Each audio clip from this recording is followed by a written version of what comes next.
Writing a specific acting letter is key in this industry to land representation. Most actors fall into the trap of making their cover letters too general and mass submitting them to agencies that aren't a good fit. These actors rarely see results because those tactics simply don't work.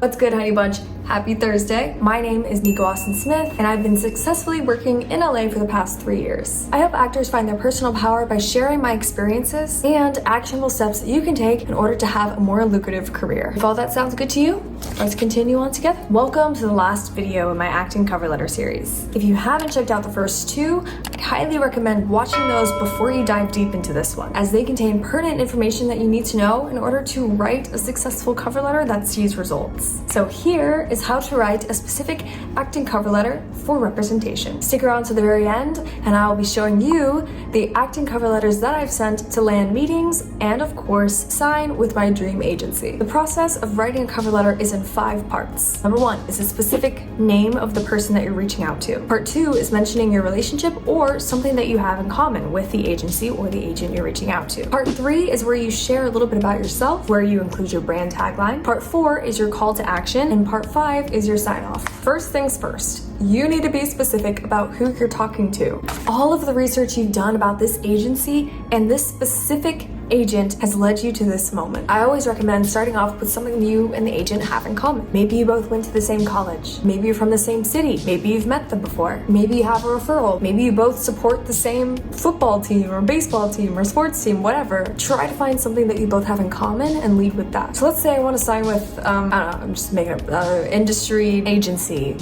I hope it's not a real agency. Let's say this agent has no clients that are my specific type or brand, and has clients that are in my tier or just one tier above me. And this agent also has clients with similar star meters as me. Let's say the agent's name is like Sundayz Jones. Okay, so I'll type something like, "Happy Thursday, Sundayz. Hope the week is treating you swimmingly." Perfect. It's specific, shows some personality. Now we will try to find something in common. Don't push this if you absolutely don't have anything. But maybe, let's say Sundayz was a guest speaker on my acting teacher's podcast or something. So I'll write, "My name is Nico Austin Smith. I'm one of Margie Haber's masterclass students.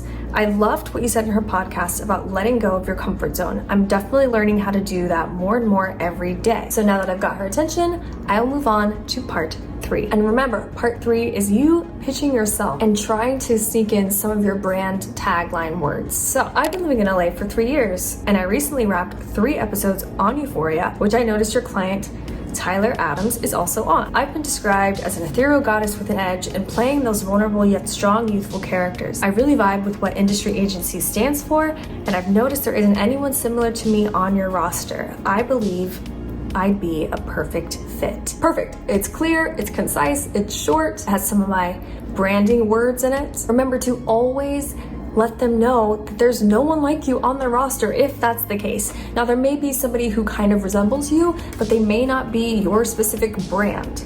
Keep that in mind. Next is the call to action. Are you asking for a general meeting? Do you want them to look at your materials and give you feedback if you're not quite up to the tier that the agency is at? If so, here's where you'll put it. Here are a few links to my materials. I'd love to schedule a meeting sometime next week. I'm available Tuesdays and Thursdays from 2 to 5 PDT. Really looking forward to working together. Mwah.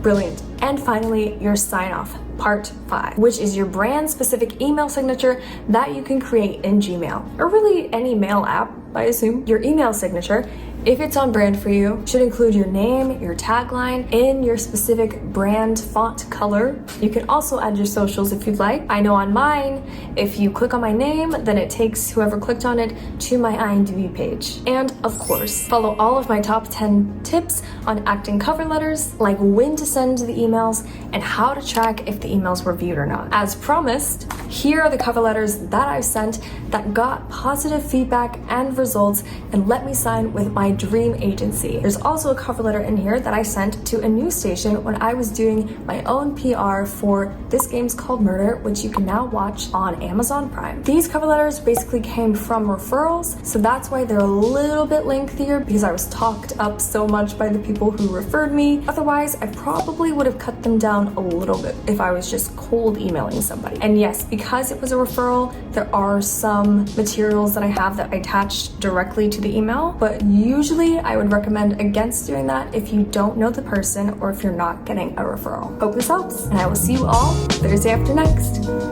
Bye.